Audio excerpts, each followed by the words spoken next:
हम इस वक्त यूपी में है, ललितपुर में, और ये तीसरे चरण का मतदान 20 तारीख को होगा। और इस तीसरे चरण में ललितपुर की क्या समस्या है, लोग क्या समझ रहे हैं, लोग कैसे इस इलेक्शन की तरफ देख रहे हैं, किस पार्टी का वर्चस्व है, सत्तारूढ़ पार्टी बीजेपी इतने सालों में यहाँ क्या कर पा रही है, सत्ता परिवर्तन होगा या नहीं होगा, सत्ता बसपा के हाथ में जाएगी, सपा के हाथ में जाएगी या बीजेपी के हाथ में रहेगी। आप सबका स्वागत है। आप यहीं से ललितपुर से जी जी, क्या समस्या है यहाँ ललितपुर में फिलहाल? ललितपुर में तो वैसे काफ़ी समस्याएं हैं, जैसे कि स्वास्थ्य को लेके भी, और हमारे इधर की दोनों सेटिंग विधायक है भाजपा के, इन्होंने अभी तक कोई भी कार्य नहीं किया। एक ना कि एक काम है इनका, सिर्फ जो जुमलेबाजी करते हैं। हमारे सदर विधायक तो कभी दिखाई भी नहीं दिए हैं, कहाँ हैं और कहाँ नहीं। आज चुनाव है तो आज जनता के बीच में जा रहे हैं, वरना 5 साल से लापता रहे हैं। ये कहा जा रहा है कि बीजेपी के जो यहाँ के विधायक है वो 5 साल से गायब है, अब चुनाव आया तो घर घर पहुंच रहे हैं लेकिन उनका कोई काम नहीं। आप क्या कहेंगे? ये नगर पालिका है, 26 वार्ड इसमें आते, 2 लाख से अधिक की आबादी है। यहाँ की मूल समस्या है कि इतने बड़े नगर में एकमात्र राजकीय बालिका इंटर कॉलेज है, जो कई वर्षों से समस्या है बालिकाओं के प्रवेश को लेकर के। इस पर किसी ने ध्यान नहीं दिया, बार बार कहने के बाद भी। इनकी प्रदेश में सरकार है, केंद्र में सरकार है, यहाँ विधायक है, सांसद हैं, मंत्री है, यहाँ से नगर पालिका परिषद भी है, लेकिन शिक्षा की ओर ध्यान इनका नहीं है। तो हमारी मूल ये है कि जो गरीब तबके का जो व्यक्ति है उसे अपनी बालिकाओं की शिक्षा के लिए एडमिशन में बड़ी कठिनाई आती है। एकमात्र बालिका इंटर कॉलेज होना यहाँ के लिए एक दुखदाई है। इसका समाधान होना चाहिए था मूलभूत, क्योंकि सबसे पहली शिक्षा है। अगर शिक्षा का समाधान हो जाएगा तो बिजली पानी की तो बात की समस्या है, लेकिन इसके बाद भी यहाँ पर जो पठापुरा है मोहल्ला, वहाँ पर हम लोगों ने देखा कि पानी की विकट समस्या है। जो इनकी जो अमृत योजना चली थी, अमृत योजना के अंतर्गत आज तक उन घरों में पानी पहुँचा नहीं। आप उस मोहल्ले में जरूर जाएं, उन लोगों से आप मिलें। मूल समस्या है वहाँ के लोगों की पानी की। जी हाँ जी, पानी की समस्या है, शिक्षा की समस्या है। यहाँ बीजेपी का राज है 5 सालों से, उसके पहले भी था। और क्या है ये समस्या, ललितपुर का कुछ विकास हो पाया है? ना देखो, हमारे यहाँ के विधायक ने विकास किया, ना ही हमारे मंत्री जी ने विकास किया। आज की बात बताएं कि एक महिला थी तो माननीय मंत्री जी मनोहर लाल जी पंत, उनने उसकी जमीन हथिया ली। भारतीय जनता पार्टी बिल्कुल ना काम किया है 5 साल में, ना ही शिक्षा के क्षेत्र में, ना ही रोजगार के क्षेत्र में, ना ही किसी व्यापार के क्षेत्र में। आपको बता दें कि ये बड़वार रोड है, बड़वार रोड को आप जाएं तो ऐसा लगता है जैसे ब्रेक डांस में घूम रहे हों। तो बिल्कुल हर चीज, हर जाति से वंचित हैं सब लोग। किसानों का ये इलाका माना जाता है ललितपुर, यहाँ किसानों की बहुत समस्या है। 1 सवा साल किसान का आंदोलन चला, उसका कुछ फर्क इस इलेक्शन पे पड़ने वाला है? बिल्कुल पड़ेगा, असर पड़ेगा। किसान किस ओर जा रहा है? किसान भारतीय जनता पार्टी को तो वोट नहीं देगा, बहुत ज्यादा परेशान हुआ है इस बार, वो अदर चॉइस करेगा। अदर चॉइस करेगा। 1 साल 1.25 साल यहाँ किसान आंदोलन चला, पश्चिमी उत्तर प्रदेश में, दिल्ली के बॉर्डर पर। ये कहा जाता है कि किसानों की बहुत समस्या ललितपुर में है। यहाँ पे खाद भी नहीं मिली है किसी को, बहुत परेशान लाइन में 2-2 महीने, आधी फसल खराब हो गई। सबसे बड़ा मुद्दा है बेरोजगारी। हम लोग 30 साल हुए, कोई काम नहीं है। लेकिन योगी जी ने तो घोषणा की कि 30 लाख बेरोजगार हर साल रोजगार मिलेगा 30 लाख को। तो हम लोग जो तो फिर रहे, मिल रहे होते तो काम पे नहीं लगे होते। और सबसे बड़ी चीज ये कि विधायक सबसे गंदे, कौन काम ना नाम, घर पे 5 साल अपने घर में रहे, चेहरा ही नहीं देगा किसी ने शहर के अंदर। विधायक जी का चेहरा ही नहीं देगा 5 साल किसी ने शहर के अंदर। सारे कहीं में नहीं आए बिल्कुल भी ना, कोई उन्हें जानत पहचानत भी नहीं है। फोटो पे देख लो, फेसबुक सोशल मीडिया पे, के अलावा नहीं मिल रहा। एक रोजगार की बहुत बड़ी समस्या है। जी बोलिए बोलिए बोलिए। यहाँ पर कोरोना काल में भारतीय जनता पार्टी के सांसद, विधायक, मंत्री ने कोई काम इसलिए नहीं किया है। यहाँ का CMS उस समय कोरोना में चला गया, यहाँ का ENT सर्जन दुनिया से चले गए, यहाँ के गायनोलॉजिस्ट डॉक्टर BP इटालिया चले गए, कुछ प्राइवेट डॉक्टर चले गए। और जबकि जो निजी संस्थान है, जिन्हें NGOs वगैरह कहते हैं या स्वयंसेवी संस्थान है, उन्होंने रात दिन लग करके उन लोगों की मदद करने का काम किया जो बाहर से पलायन करके आ रहे थे, मजदूर पैदल चल के जा रहे थे। लेकिन बड़ा सवाल है, संसद में PM मोदी कहते हैं कि कोरोना काल में उन्होंने काम किया, और कांग्रेस और विपक्षी दलों ने जो काम किया वो कोरोना फैलाने का काम किया। उन्होंने काम किया, ताली और थाली बजाने का काम किया, इंजेक्शन लगाने का काम नहीं किया, दवा बांटने का काम नहीं किया। ये बात तो सही, उन्होंने काम किया, थाली बजाने का काम किया। उनकी सरकार ने यहाँ पे हॉस्पिटल में कोविड वाला हॉस्पिटल होना चाहिए था, यहाँ से ललितपुर से रेफर करने का काम किया झांसी का। यहाँ कोई भी मरीज भर्ती नहीं हो पाया। और सबसे ज्यादा जनपद ललितपुर में अगर कोविड में लोग परेशान हुए तो वो सबसे ज्यादा ललितपुर के लोग हुए। और ललितपुर उत्तर प्रदेश का प्रारंभिक द्वार है अमजरा घाटी। वहां पे लगातार अमजरा घाटी में आप देखना गौशाला और गाय की हालत और इंसान की हालत बराबरी पे थी। वहीं पे गाय मरी डली और वही गाय के बगल में इंसान की हालत। कई ऐसे अभी हुआ कि अमजरा घाटी के नीचे कई बार ऐसी महिलाओं की प्रसव होने का कारण वहां अमजरा की घाटी का केंद्र रहा। लेकिन योगी जी ने जब अपना प्रचार शुरू किया तो उन्होंने प्रचार शुरू किया 20% वर्सेस 80%। ये गंगा जमुनी तहजीब है, इस भारतीय संविधान सबको समान हक देता है। इस प्रकार के मुद्दे लाना और विकास के मुद्दे को छोड़ना, ये बात कहाँ तक आपको जचती है? ये बात जो वो बोल रहे 20 और 80 तो उन्हें साफ साफ आज का अकल के चेहरे से समझ में आ गया होगा आप लोगों को कि 80 कहाँ है। 80 लोग उनसे 80% लोग ना प्रसन्न है और 20% उनसे जो उनके खुद के कार्यकर्ता हैं वे भी प्रसन्न नहीं है। पूरे जनपद में आप देख लीजिए, कल की रैली देख लीजिए आप कानपुर की, एक भी आदमी नहीं वो अपने खुद के प्रत्याशी को डांटने का काम हो रहा था बीच मंच में। आपने देखा होगा, हमें आप लोगों के द्वारा मालूम चला है।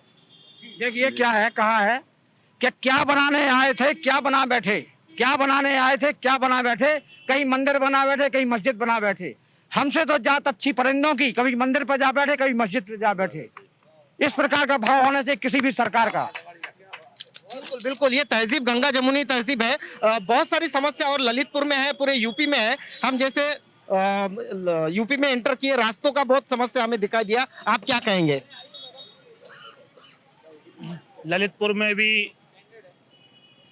में भी घंटाघर मार्ग जो है एनएमबी कॉलेज तक अगर आप उधर जाएंगे तो यही पता नहीं चलता कि रोड में गड्ढे हैं कि गड्ढों में रोड है। बहुत बदहाल स्थिति है हर जगह। आप स्वास्थ्य में भी बहुत पीछे है ललितपुर, शिक्षा में भी बहुत पीछे है।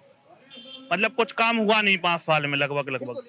फिर यहाँ जो अभी त्रिकोणीय मामला दिखाई दे रहा है, सपा बसपा और बीजेपी, जनता किस ओर जाने को सोच रही है? जनता इस बार समाजवादी पार्टी की ओर जा रही है, वो मन बना चुकी है। कोई त्रिकोणीय मुकाबला नहीं है। जनता पूरी तरह से नाखुश है, चाहे नोटबंदी का हो, चाहे व्यापारी के लिए जीएसटी का हो, चाहे लॉकडाउन का हो, चाहे किसानों के लिए कहो, चाहे अभी आप कल की घटना देखिए, एक व्यापारी की निर्मम हत्या कर दी गई यहीं पे जैन साहब की बगल के देलवाड़ा में हत्या कर दी गई। लेकिन प्रशासन कोई सुनने वाला नहीं है। इससे पहले भी कई घटनाएं घट चुकी हैं। आप देखो, डकैती हुई, उसके बाद मर्डर हुआ। इससे पहले बहुत सारी घटनाएं। उत्तर प्रदेश जो कानून का राज नहीं चल रहा है, ये चल रहा है हिटलर शाही। लेकिन बाबा जी कहते हैं कि जब से वो मुख्यमंत्री बनी है दंगे नहीं हुए, क्राइम खत्म हुआ। देखो, दंगा की बात कहें, बाबा जी जब से मुख्यमंत्री बने हैं, जब से बाबा जी जब सरकार में नहीं थे उस समय दंगा कौन करवाता था? संगीत सोम कौन है? दंगा करवाने वाला बीजेपी का ही आदमी था कि किसी और पार्टी का? आप देखिए, जिस सरकार का मुख्यमंत्री और उप मुख्यमंत्री स्वयं अपने मुकदमे 100 मुकदमे वापस लेने का काम कर रहा है, उनसे बड़े दंगाई कौन हो सकते हैं? बताइए आप। मुकदमे वापस बीजेपी के जो मुख्यमंत्री हैं और उप मुख्यमंत्री केशव प्रसाद मौर्य, इन्होंने मुकदमा वापस लिए कि नहीं लिए? वो अजय मिश्रा टेनी के बेटे जिन्होंने किसानों पर गाड़ी चढ़ाई, उनको भी रिहा कर दिया, उनके लिए भी जमानत दे दी। ऐसी भारतीय जनता पार्टी है। इस बार जनता मन बना चुकी है कि समाजवादी पार्टी की सरकार बनेगी। आए नतीजे अखबार देख लेना, इस बार साइकिल की रफ्तार देख लेना। इनको रफ्तार देखेंगे। हमारे साथ वंदना कुशवाहा जी है। वंदना जी, आपका बहुत बहुत अभिनंदन। आप कॉन्टेस्ट कर रही है यहाँ से ललितपुर से। क्या समस्या है, किन समस्याओं को लेकर आप जा रही है? अब समस्या तो देखिए जनता स्वयं जानती है, और समस्या तो भाई हम उनके समस्याओं को लेने जा रहे हैं। मेरी पार्टी का जो एजेंडा है जिसकी जितनी संख्या भारी उसकी उतनी हिस्सेदारी। ये तो कांशीराम जी का नहीं नारा था। तो पर्टिकुलर वो अभी माननीय काशीराम जी का जो सपना अधूरा है, माननीय बाबू सिंह कुशवाहा जी भागीदारी संकल्प मोर्चा के तहत इसके सपने को पूरा करेंगे। और इस मिशन को पूरा करने के लिए हम युवाओं ने, हम मात्र शक्तियों ने एक संकल्प किया है। घर घर जाकर हम लोगों को जागरूक कर रहे हैं, डोर टू डोर जाकर। बिल्कुल, लेकिन ये जो कांशीराम जी का सपना था, इसके लिए तो बहन मायावती जी भी काम कर रही है। अब ये तो देखिए आप और हम सभी जानते हैं, तो इसके बारे में मैं कुछ नहीं कहना चाहूंगी जी। आप किन मुद्दों को लेकर चुनाव कॉन्टेस्ट कर रही है? अब मुद्दे तो देखिए तमाम है कि एक समान शिक्षा प्रणाली होनी चाहिए। गरीबों को, गरीब का बच्चा हो चाहे अमीर का बच्चा हो चाहे राष्ट्रपति का बच्चा हो, उसको निःशुल्क शिक्षा मिलनी चाहिए। एक समान शिक्षा प्रणाली की होनी चाहिए और हमारे जो रोजगार होने चाहिए हमारे लिए। तमाम समस्या, किसानों की आय दुगनी होनी चाहिए। यानी पार्टी के जो एजेंडे हैं वो 12 और 13 एजेंडे हैं, उनके तहत हमारे जिन एजेंडा पे आप काम कर रही है, जैसे किसानों को जो उत्पाद है वो दुगना होना चाहिए, रोजगार मिलना चाहिए। बाबा जी तो कहते हैं कि उत्तर प्रदेश में उन्होंने रोजगार दिया है, संसद में मोदी जी कहते हैं कि किसानों की आय दुगनी हुई है। ठीक है, वो हमसे ज्यादा आप जानते हैं। हम आरक्षण के लिए कुछ बोल रहे हैं? जी जी हाँ, वही तो हमारे शोषित वंचित गरीब लोगों का आरक्षण छीन लिया गया है। माननीय बाबू सिंह कुशवाहा जी इन्हीं की लड़ाई लड़ रहे हैं, या हक हिस्सा दिलाने की बात कर रहे हैं। वो हमारे इसीलिए मैदान में आए हैं कि हमारे गरीबों का हक हिस्सा चाहिए। और जो आज जो वर्तमान सरकार चल रही है इसमें कोई आरक्षण नहीं है, आरक्षण सब छीन लिया गया हमारा, हमारे भाई। तो आप सब लोग मानते हैं कि इस बार बीजेपी की सरकार नहीं होगी? जी बिल्कुल नहीं। जैसे कि जिसकी जितनी संख्या भारी उसकी उतनी हिस्सेदारी, हम लोगों का ये कहना है, जिसकी जितनी संख्या भारी उसकी उतनी हिस्सेदारी। प्रूफ देख ही रहे हैं, हमारी दीदी को टिकट दिया हमारी पार्टी ने। जो महिलाओं को कोई पार्टी टिकट नहीं देती, लेकिन हमारी पार्टी ने महिलाओं को सम्मान, मान और टिकट दिया, वो भी फ्री में। तो हक हिस्सा की तो लड़ाई चल रही है, तो जितनी जेंट्स है उतनी लेडीज भी है, तो जिसकी संख्या वाली उतनी हिस्सा हैगा, आपके सामने है। कितना यूपी का विकास हुआ है इन 5 सालों में? बिल्कुल विकास नहीं हुआ है, कुछ विकास नहीं हुआ है। महिलाओं के साथ अत्याचार बढ़ता जा रहा है और इस पे कोई उचित कार्रवाई नहीं कर रही है सरकार। सरकार तो कहती है कि लॉ एंड ऑर्डर बिल्कुल बाबा जी जब से आए हैं बिल्कुल पक्का हो गया है। कुछ पक्का नहीं हुआ, ये तो यूपी की जनता जानती है अच्छी तरीके से कि कितना पक्का हुआ है। ये 10 मार्च को मैं जिलाध्यक्ष शोभाराम सैनू जन अधिकार पार्टी से। आप खुद जानते हैं कि महिलाओं पे कितना हद तक, काफी हद तक अत्याचार हो रहा है। आपने खुद देख लिया कि हाथरस में जो कांड हुआ था, शासन प्रशासन की मौजूदगी में एक हरिजन समाज की बच्ची के लिए डीजल पेट्रोल डाल के उसका दाह संस्कार कर दिया। आपने खुद देखा है, सोशल मीडिया वहां पे पहुंचने नहीं दिए, राजनीतिक संगठन पहुंचने नहीं दिए। हाँ, तो आप लोग का खुद मीडिया वालों को भी नहीं पहुंचने दिए, जो जिसको चौथा स्तंभ में माना जाता है। हाँ? कानून की व्यवस्था है, बिल्कुल बिल्कुल तार है। तमाम समस्याएं हैं। एक बड़ी समस्या किसानों की है। किसान जो सड़कों पर लड़े, 700 से ज्यादा किसान आंदोलन में मर गए, फिर भी मोदी जी कहते हैं कि किसानों के लिए, हित के लिए उन्होंने तीनों कानून वापस लिए। नहीं, पहले तो कई लंबे समय तक किसानों की बात मानी नहीं गई, किसान बेचारे शहीद हुए।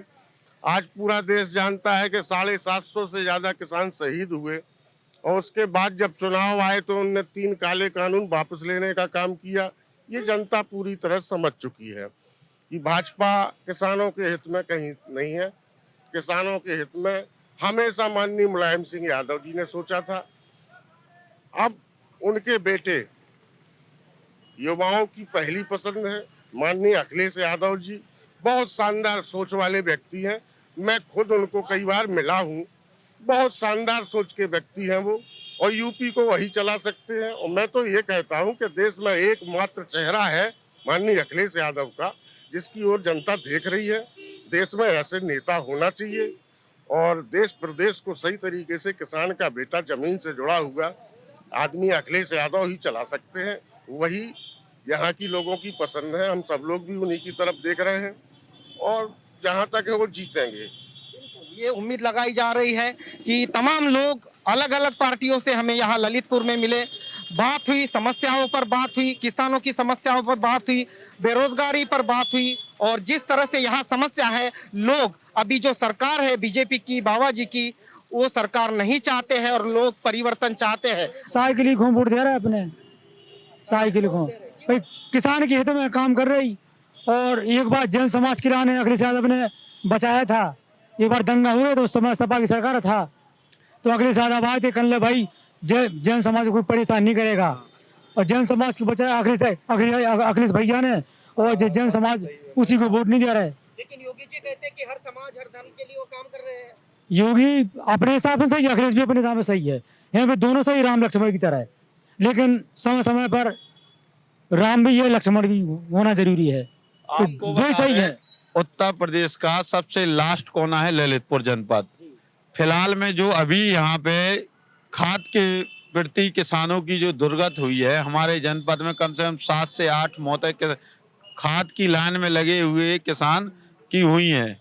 उसमें भी जो आप बोल रहे थे कि इनके वादे क्या है, इन्होंने वादे किया था एक किसान का जो हमारा यहाँ पे पाल समाज के थे नए गांव के, उनसे वादा किया 10 लाख का मुआवजा देने के लिए। आप उनके परिवार की हालत देखो, आप आज उसके मुखिया की मृत्यु खाद लेने के कारण हो जाती है, लेकिन अभी तक उनको मुआवजा देने का काम इस सरकार ने नहीं किया, और यहाँ का किसान वास्तव में इस सरकार में सबसे ज्यादा परेशान हुआ। नौजवान भी यहाँ पे परेशान हुआ। कुछ दिनों पहले यहाँ के छात्रों की इंटर और हाई स्कूल की मार्कशीटों में XX बन के आया था। ऐसे उन छात्रों का भविष्य खराब किया। यहाँ लगभग 892 छात्र थे जिनके साथ उनके भविष्य के साथ खिलवाड़ किया यहाँ की प्रशासन ने, उस पर भी गौर नहीं किया। कई आंदोलन हुआ, उस आंदोलन में छात्रों के साथ जिस तरीके से दुर्व्यवहार किया कि पुलिस ने, प्रशासन ने लकड़ी, जो जली हुई लकड़ी से उन प्रशासन ने उन छात्रों पर लाठी मारने का काम किया, और आज तक उन छात्रों की किसी ने सुनी नहीं। उनकी एक साल भी बर्बाद हो चुकी है। ये भी यहाँ का ललितपुर का बहुत बड़ा मुद्दा है, और ललितपुर का स्वास्थ्य का मुद्दा भी बहुत बड़ा है। यहाँ पे कोविड के समय कई डॉक्टरों की भी मौतें कोविड से होती है। उसके बाद ललितपुर डिस्ट्रिक्ट हॉस्पिटल में कोई भी सर्जन डॉक्टर नहीं है। आप पता करना, अभी आप अस्पताल जाना यहाँ कोई भी डॉक्टर सर्जन नहीं है, सिर्फ कंपाउंडर, और उससे पूरी अस्पताल चल रही है वार्ड बॉय से। यहाँ भी ये भी बहुत बड़ी विडम्बना है ललितपुर जनपद में। और इन्होंने जो वादे किए, यहाँ की एक सड़क है, सभी प्रकार की जो चौड़ी सड़कें दिख रही होंगी, ये समाजवादियों की देन है। एक सड़क है मेहरौनी से नारायण वाली, वो आज तक नहीं बनी इस 5 साल में। कई बार लोगों ने आंदोलन किए हर प्रकार से, लेकिन उनकी कोई बात यहाँ पे सुनते ही नहीं। यहाँ हर बार भाजपा के एक विधायक सदर ललितपुर से और मंत्री भी सरकार में ललितपुर से, तो भी नहीं सुनी गई। एक काम बता दीजिए ललितपुर डिस्ट्रिक्ट में कि जो भाजपाइयों ने कराया हो। मंत्री भी यहाँ से है, विधायक भी यहाँ से है, फिर भी यहाँ सड़क नहीं बन पाती। यहाँ कोविड में लोगों के जो हाल हुए हैं, और हाल ही में जो विद्यार्थियों पे लाठियां भांजी गई है, ये तमाम मुद्दे ये दर्शाते हैं कि ललितपुर की जनता ने मत बनाया है कि इस बार वे विद्यमान सरकार के साथ नहीं जाएगी, और ललितपुर में जरूर एक परिवर्तन होगा। ललितपुर से प्रीतम बुलकुंडे, आवाज इंडिया टीवी के लिए।